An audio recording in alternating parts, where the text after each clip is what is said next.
batutu na wenge basirika nango bamosaka basirika nango masalanga mino sege maniata silika nango kutu ya benga kena obenga. Comment était la réaction ya Wera son acte de reconnaissance et héritier Wata? Non mwana nae aza yambaki na mutema moko aza pena leader. Dans le monde à Big Boss le roi de la forêt pena leader. Donc j'ai tombé sur sa carrière. Sa carrière grave. Sa carrière grave ya koloba bongo. Papa chira silika na makasi. Ah bon? Oui, silika na ngo, avec la punition. Avec la punition donc nga biso le roi de la forêt dit que biso il faut que couper ça respect belé na papa chéri. Couper ça respect belé na bané na béné. Il y a eu une guerre froide entre Maison Mère Nadi de Lacoste. Ah, ils ont mon bana ba bunda bana mwana ndaka zo bunda na pe ndaka na ndaka ne abuna na. C'est à vous de me répondre. Non, on va aller bien honte. Alain Dombassi 78.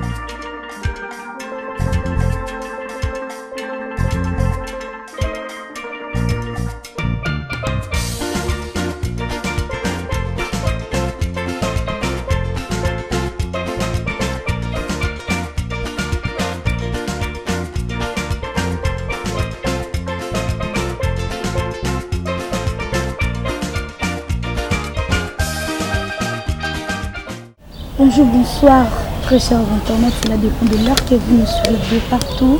Et bienvenue à ce nouveau numéro de votre émission préférée qui est présentée par moi, votre humble servante Gloria Nivela Catalina. Vous qui êtes connectés pour la première fois, nous vous demandons de vous abonner pour pouvoir recevoir nos différentes publications dans votre chaîne Paris Nigola TV, chaîne Rosala, toujours on a pour Nabino, chaîne Rosala, toujours va bien. Et là je dis un grand merci à mon caméraman, là je vois Jean Mayas qui fait bien son boulot. Et je dis un grand merci à mon patron pour avoir opportunité à moi. Là je vois mon patron Alain de moi, c'est depuis quelque part, patron moi quoi solera bien, patron moi quoi cool. Je savais que mon invité, je suis pas seule sur ce plateau. Je savais que Papi Kakol c'est bon, ou vraiment binissa. On va continuer toujours à garder succès, puis à garder réputation, puis que ça toujours nous ça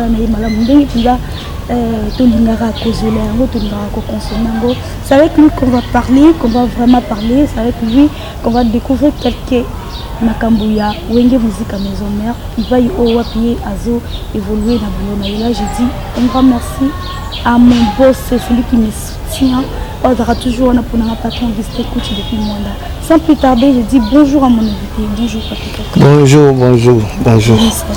Ouais pépère, par la grâce de Dieu quand nous avons battu la biso, oiseau ça là que santé ça va toujours bien, oiseau ça là que ma camoufle ça normal quoi.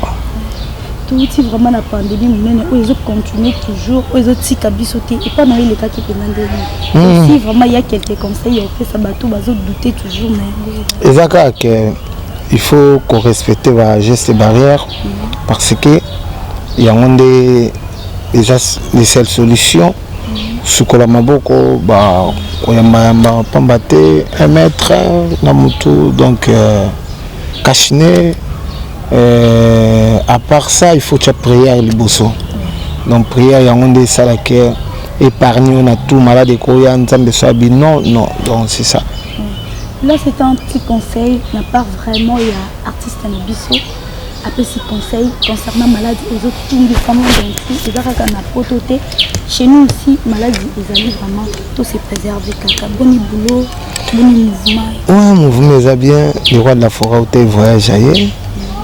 Toujours préparer ce que Zénith ne soit bien après on a stopper la répétition. Non, tu stopper qui parce que la fête, tu sais la fête quand même en plus de travail qui peut trop en absence il y a le roi de la forêt comme il est mokaye a vu ma caméra sommet quand la minute à semaine toujours banda to répondre la répétition mais comme tout normal des ala kaka.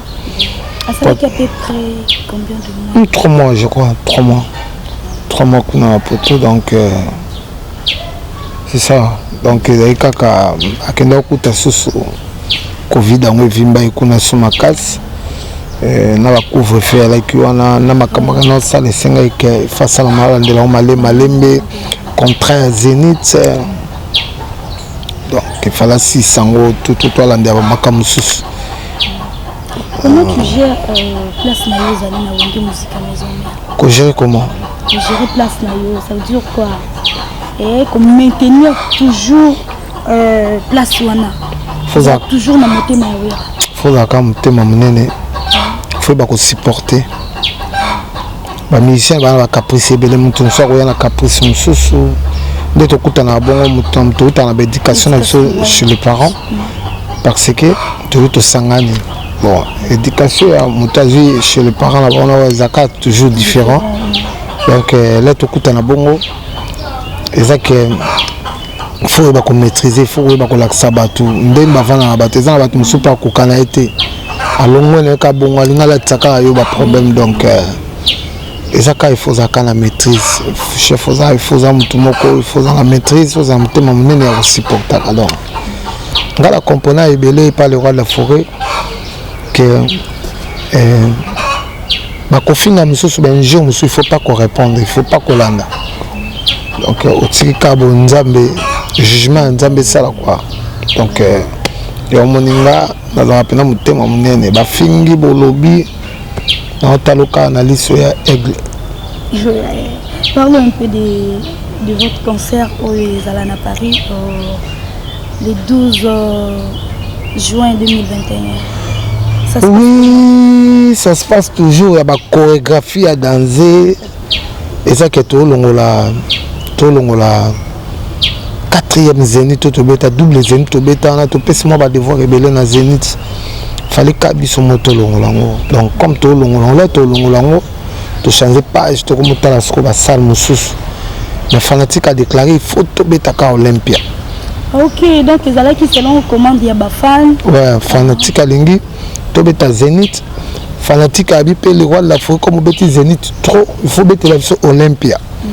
Mais il y a un ils allaient me souder toi la tournée, tout si sur l'aime sous Zénith, quand la Zénith, toi, tu peux si ma bonne publicité à Olympia, quand la Katuana, donc. Monter le quoi, moi surprise n'a pas fan n'a bien. Et qu'est-ce bien tu. Non, ils ont une vraie publicité parce que tout le monde dans Zalana. Nous surtout tout le temps on a maté après les réseaux sociaux bandi après la publicité afficher bandi moi tout ça kuna parce que tout ça moi tournant là sur il y a 2 mois 3 mois si tout va bien sur une ma pèse ma camopena ma cam tokoro tourner pena Europe ma pote zongi tokoro qui ne pena Amérique pour taper ba concert kuna parce que ba producteur pour baser ba nord local de la forêt donc. Je crois qu'il y aura des surprises. Bakabo to mona kala ya koleka lisisi kozala. Na ebisio mère na ngai ezapena ke sozo tala ngo bo futala ngo ka beaucoup beta so tebo raté. Système ya vient sora za kula moli moni pe mala kimia 6600 watts. Donc ayi na ba 6600 phases. So tebo raté. Donc ya ngwana pena style biso to yana ba Corée ya kilelo ba hip hop na 4 ba break na 4 ba combat na 4 donc tout ya pena na makamoko ya sika penza. Merci beaucoup. Là c'était notre artiste américain Peko Palola Mukena oye Tali Makambuya concert na bango vraiment concert oya bisonyo sotozo zela vraiment na Paris. Et tant que moi na yawe rason et tant que fils ou aoumel penza penza na papa tango oyoka ki jonta misine a pesi alobi mo ba propos moko ya mabe à propos ya papa na wesa la kende non dérangeant qui parce que au moni le président Bin Adam na pesi mbote côté azali na Paris na Big Boss le roi de la forêt ce sont des amis babanda kala babanda na wengela bango na pasi lelo et comment mutamta sali entreprise na ye alandela makam na ye bon et le quoi ba voisin so moni moi na voisin a fingi papa ya voisin donc ils arabiens te bon ko créer ba problème côté ba paramètre chance que tout ba parents na biso leader Papa Chéri aza moto ayiba ko vanda na ba musicien surtout avant la bien na biso banga le roi de la forêt. Le roi de la forêt pas vanda bien na bana comme si c'est comme ça ba tout j'entends missile azo les caso ça la pour moi ma be pour na raison mais dernièrement ils a qui anniversaire na tout le monde qui vidéo à Papa Chéri et ba te belé ba tout va poser la question belé c'est quoi ranki nango ezaka kai pas j'entends missile ou bien pas Papa Chéri pe non Papa Chéri te Papa Chéri aza leader moko aza pena leader dans le monde à Big Boss le roi de la forêt pena aza leader donc te j'entends missile c'est la carrière grave ya koloba bongo Papa Chéri asilika nango makasi.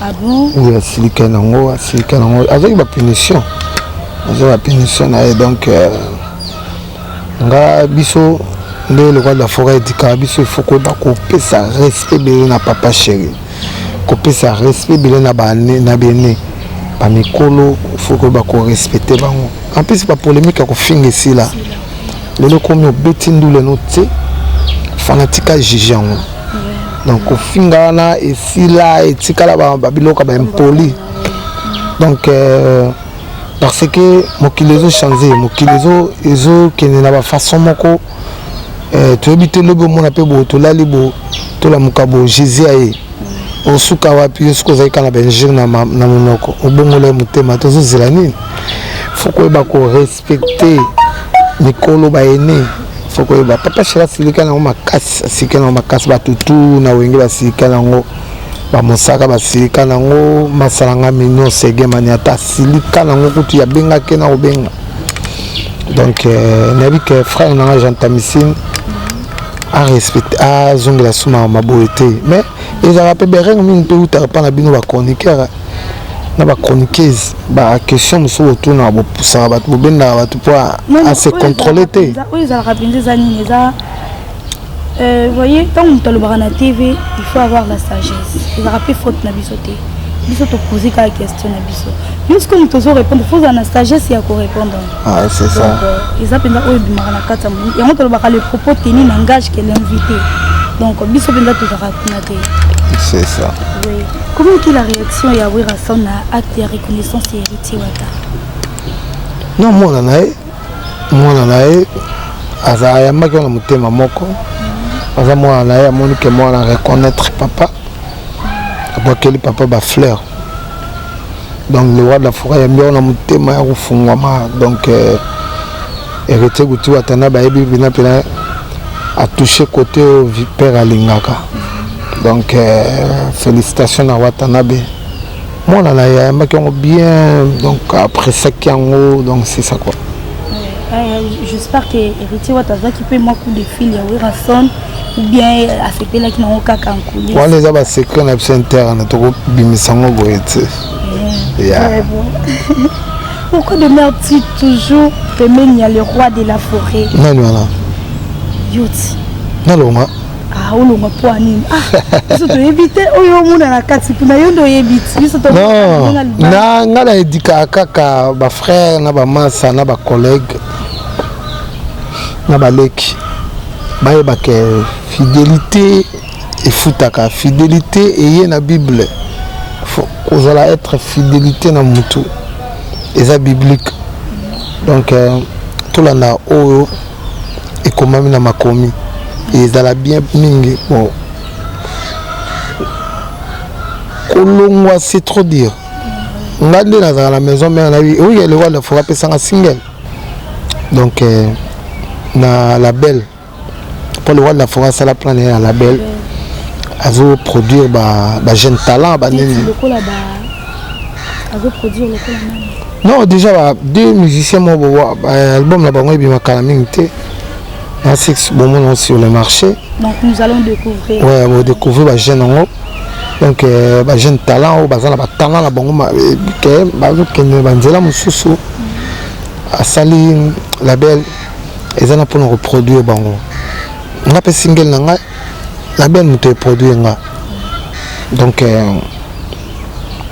malembi monte que il est qui nyonso parce que kokende kosala makambo so libanda moza pembeni ya père eza bien mingi oza pembeni ya père azocontrôle yo ye moko azoyembi so na kati ye moko azobeta po olabel anene singelo wana ezala bakomona secret ya caisse claire bakomona secret ya caisse claire bakomona secret ya doom nakopesa valeur ya batterie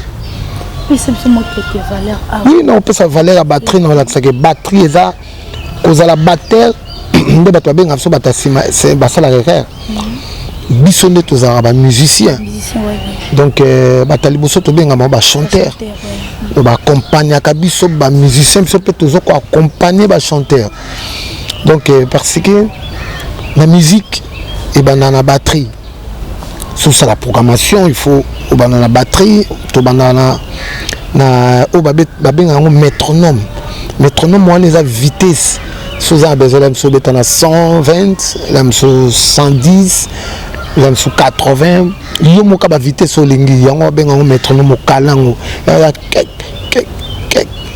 ngo kick métronome donc un métronome et kalelo vitesse alors yesko okomoluka siko na kobeta goskes na ngo za de goskes ezala likolo otoni etaka comme mosusu oye mpena na selele émission na batterie na démontrer batterie nde eyalaka nalakisa bafrère théorie na pratique pratique mbala moko tozoloba tozopratique yango tozobeta donc neti baguette oyo eza baguette moko epelaka mwini na bon nde towana ouais baguette pour jouer seulement baguette mpona kobetela drum ya donc c'est ça ya baguette donc ya pelaka munda tobeta festival moya bobeta festival mo nene baba bomi minda oza so ba démonstration siko baguette opela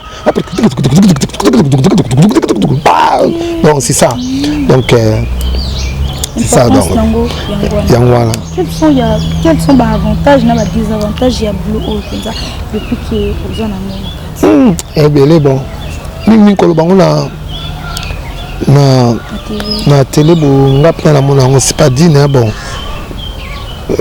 avantage j'ai belé na vu na Big Boss c'est pas le roi de la forêt na zuma ba cours mingi belé na États-Unis na découvrir ba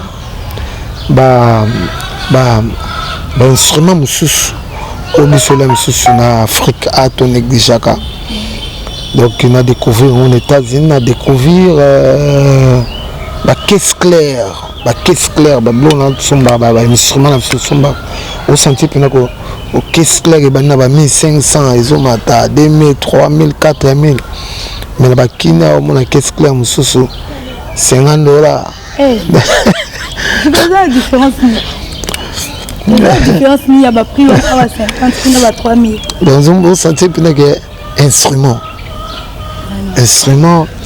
pro bimisi nango devant beaucoup festival moi moneno bimisi caisse claire mondele na gagné waouh vous comprenez donc moi pena que caisse claire yo nango eza na prix ya drum écoute wana caisse claire apama donc le roi de la forêt ça les tourna découvrir bloc wana en plus après c'est un avantage à travailler aux États-Unis là au côté samayele ya ko bakisa mayele batterie on peut sentir que théorie pendant ali pratique pezali pour ça féliciter merci.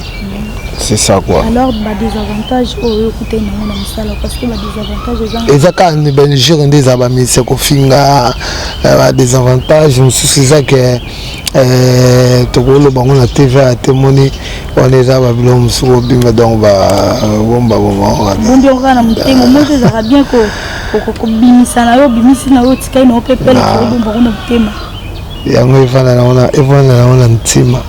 Est-ce que tu peux nous dire mutu apesa openza passe na banda carrière na ya musique openza apesa passe bobi anga kakole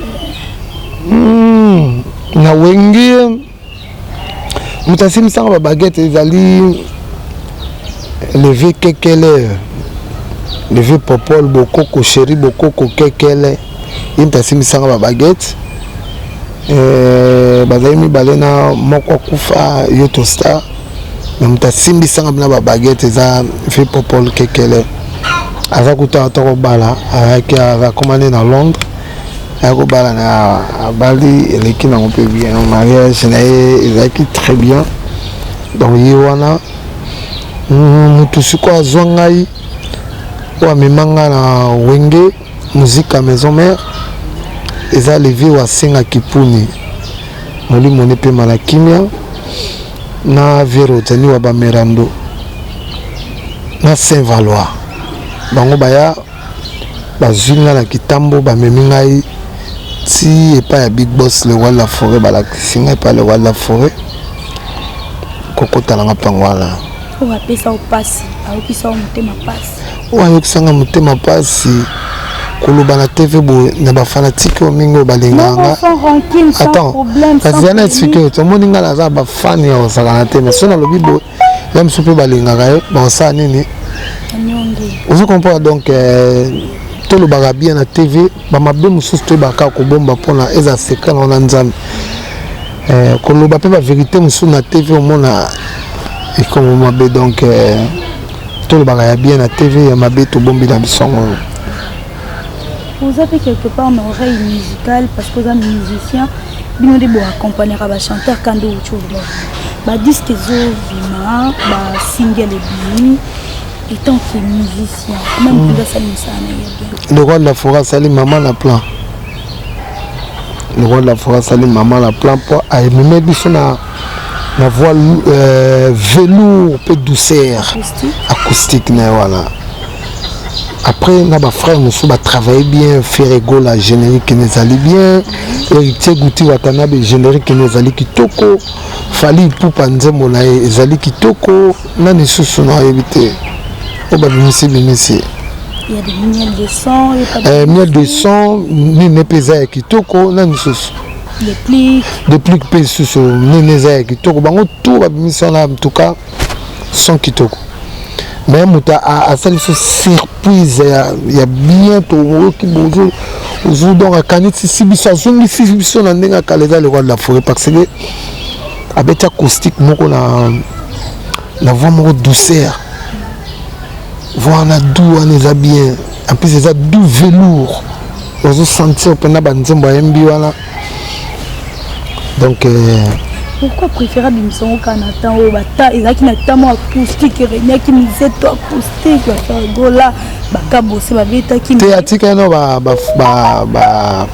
travailler dans acoustique après il y a beta on pas prêt et ça déjà vend les cils après il y a nae ah ngaya na ndenge nae donc ngaya na ndenge parce que mon acoustique est si la raté acoustique eza ou eza musique eza là déjà il te coûte yango piso il a été que tu sali yango te coûte yango parce là ba faire ba beti biso peut te beta na souka.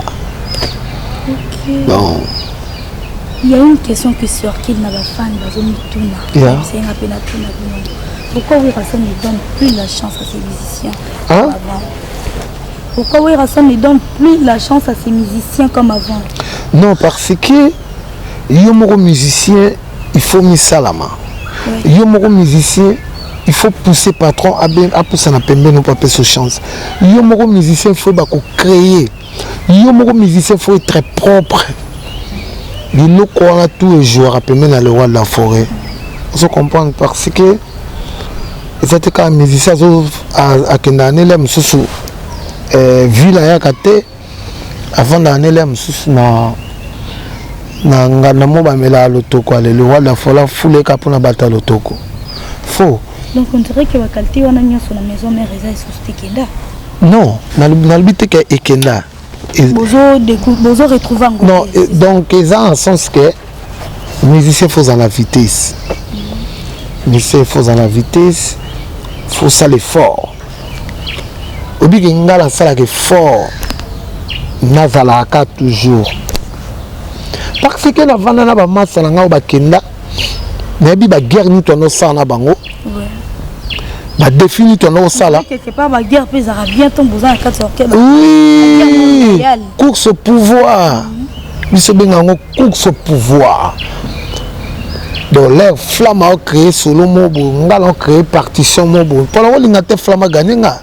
Toi ngane batasima. flamme asali kinini ngapena tukatu koimbi ko mbala moko ozo comprendre donc ça ba guerre na biso batasima mais il y a bien loyal donc il y a bien donc tozo lukato sala ka wenge na biso sala c'est ça na bimisa 9 yang ti lelo 9 yang na 9 yang donc lelo monango Igo a foxa fort na santé Solandi Makaba foxa makas na solo Sarah solo a foxa makas donc bazo misala basis na biso pe Gino ba ça foxaka donc GB bango tout bazo foxé bazo landa mu pepe ba kutelinga poto ke na bona ba voyage mso mona pena ke ngala mati pena bo fanatika gange bakamu pour ni na to banda kango za ba guerre na biso na siko bango zo senga ba pe ba yango mbango ba na ngo fo yango senga ifo zala au moins côté mo ba oteka whisky $100 kota na yo latino ka pop vandi na yo lokolo ba pemi na bo mona kaka mutu mo na kati wana aka fanatique le wala fo na wana jini Mélanie mai non vous passez des champagne bon il sont que va ce qu'on a dans l'auto ça diminue aussi la valeur tu as vu vous comprenez parce que le roi la forêt linga beauté le roi la forêt ngi ava pesa yo ya kana na mo pépé o yé na mo pépé là o yé na mo pépé non ils ont bougé il y a pesio vous comprenez sur la liberté tout moi hérité le roi la forêt pesipé makambo Nicodème sur la Nicodème sur la nani dinara le roi de la forêt au PC makam sur la ni Jenny où la linga bongo mais so boza malili boza moi ya pesa makam ndeni yozolala est-ce que pesa makam pas mutazola le fou la muka donc il faut la muka yango bazola yango temps il faut que ba vana bima est-ce que na tchaki poudre na face nanga ndeno que ça l'émission est-ce que lamba oyo na scène ngo be émission est-ce que là ba tala ngane émission ba ofinga ba à répéter sur lamba vous comprenez tout on est contact na wenge musique à maison mère yango mona ngaso oyo ça na émission ba kotala déjà ni kakola lati ba tala na façon de parler nanga ba kotala ndé na zali donc ils ont pris ça ba point na wenge musique à maison mère donc c'est ça le roi la fois pesa makam côté mutazo na makambo donc ça le rabino ndengeli quand tombe le baraki oui rason azapenda icône ya musique congolaise c'est ça rabino plaisir lengi genre donc bien quoi parce que et mon anara pe batu ba yebi yango ba ça ba sembla te ba yebi que le roi la fois azapena icône ya musique congolaise donc nga pona nga na mona ka eza yango wana o nzamba lobi. Il y a eu une guerre froide entre Maison Mère Nadité Lacoste. Ils ont bana ba bunda bana mwana ndaka zo bunda na pe ndaka na ndaka ne abuna na. C'est à vous de me répondre. Non, nga la bien honte. Donc quand on le bien. Ba ça na. Il y a eu une guerre froide entre Didier Lacoste et Maison Mère. Non, il y a pas. La guerre moya c'est. Il y a pas. Okay. Merci, nous tendons déjà vers la fin de notre émission. Na pesa ko tumbote mugen tonga le. Hey. Mugen tonga. Kitoko. Nous tendons déjà vers la fin de notre émission. Si vraiment vous avez quelques messages à lancer dans vos fans concernant l'actualité de votre concert de Paris ou bien concernant acoustique to la news nabino kaka. Oui, Zaka que toujours préparé générique mozo bima kala militaire. Janvier on a sur la fin janvier on a sur la ozongo. Ba fanatique mais ba kaka to na préparation à Zénith. To ko sepel sabino parce que to sepel sarabino kaka. Biso toza bino soki ba conseil za bozana pona ko benga biso pona ko conseil biso tokoyoka toujours conseil parce que moto ayoka conseil taza muta mokilité. Ouais, na pessimbo te pas ya maître Eric Bibina les Champagne. Nya, il y a la fin États-Unis. Na pessimbo te pas ya maman na Chilo, maman na Merveille, maman na Shekina. Hein, maman na Kanalinda Mondele, na pessimbo te. Ouais. Regardez toujours beauté na yo. Mona. Des fatés. Na pessimbo te. Na pesi susu koto to kangama na biso ba ma sœur na biso na pesi bango ba mbote ba ma sœur Brigitte après bo ba mbote côté bazali na bo sanité trésor onema na pesi ba mbote Bardilo c'est Victor Bosoku azana dollar azana franc na pesi ba mbote belé na bo santé le président Lambert Osango na bo sanité Abdul Hakim Maboko Bank, le boss Abdul Hakim Maboko Bank. Na pesi bambote, na pesi mbote je sais pas il y a bamasa bazé belé na pesi mbote pas il y a le PDG Lucien Ekofo monté ma maman Eli Ekofo. Na pesi bambote belé côté Ali maman Eli bambote na bo sanité na pesi mbote et pas il y a Bardilo c'est hein bambote belé quoi Christian Kinoa Maclaudine Kinoa Golf Kizola na pesi bambote Dr Ige Malongi na pe bambote belé Anissa Botuku na pesi bambote belé Mimi Manda Mama CC na pesi bambote belé quoi na bo sanité maman Samsuna Tala na liste 2 minutes na liste. Je vous remercie d'être là. Vous avez qui peut avoir une belle pour la émission plutôt que Lino Bakiti Arabi sauté. Bah fidèle internaute ya chaîne Paris Lingala TV. Vous s'abonner Kakandi, vous misana pour s'abonner, vous aimer, vous commenter, vous partager vraiment la vidéo. Là je dis un grand merci à Doudi Chama, maman sociale. Là je vois Thierry Mila, mon thème ya maman Lily Chanel de Paris, les amis des Pel TV. Président Miguel Kekasala, là je dis un grand merci à la maman apôtre de Paris. Bango bazara toujours on a pour la biso. Tout ça toujours on a toujours ko bakakani. Ouais. C'est ça les labino musala malam oyo bolingaka. Je sais pas c'est bon déjà. Ouais, na pesi mbote pas ya papi Masiala pas comme les autres. Na pesi bambote ya trop na bo sanité. Docteur Ange Moussa na pesi bambote ya trop Dr Ange donc il y a ça nazo soigner diabète nini tout ba maladie tout ya mabe aza nazo soigner na pesi bambote ya trop maître Bijoubola Kibi Kobo maître Bijoubola Kibi Kobo na bo sanité yeso zo boa kaemba mona nazo mona maman Adel Ngalula Felingoyi bambote belé quoi donc Patrick Amouli Pati Amouli auti kobala mikolo le nouveau marié bambote na côté ali Pati Amouli na bosete Ali don Dichal Ali na peso bambote Piroze Tingani Motomoko Igwe Alela Elamba Héritier Mbouyi na pesi bambote na bosanité Trésor Tibadi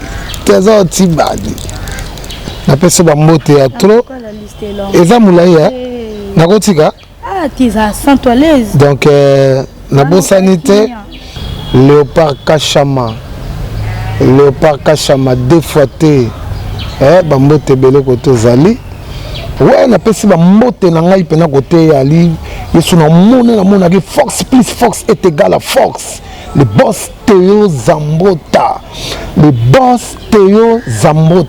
deux fois te na pesi bambote belé côté ali na bo sanité bato tout balinga la maison mais na pesi no bambote ya trop check Merci beaucoup, merci et belé vraiment la fidélité na bino, vous restez branchés ce côté de Rosa Bisiki.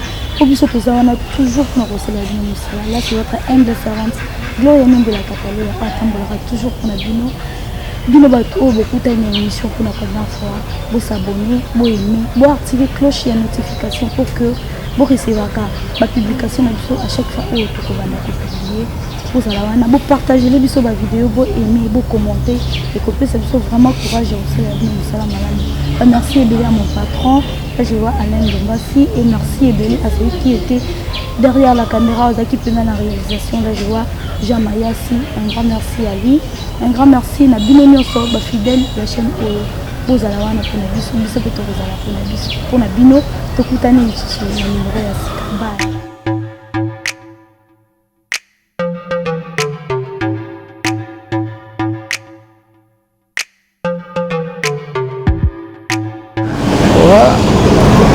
nayebi ke bamaso baotala ngai bayebi ke nakendaki na émission kotumba ngai te ya moment ndotumba ngai donc napesi mbote epai ya Guilhem Afondele nabosani te HP Redo ye azobeta bateni osakana te HP Redo azobeta bamarke moko ya mwana bilaka donc HP Redo napesi ya mbote nabosani te Seda Ogoshi Seda Ogoshi Maître Kibi Kobo ye moko Bijou Bola Maître Kibi Kobo nabosani te René Makondele Jogo bango bafin René Makondele to pesa l'émission na yebi ka otumbanga mabe atumbanga ite donc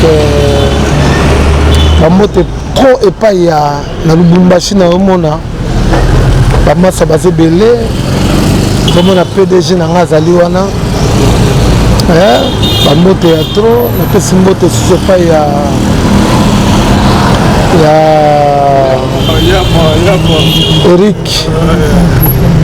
Eric Bibina, les champagnards. Eric Bibina, les champagnards. Merci, Tchèque.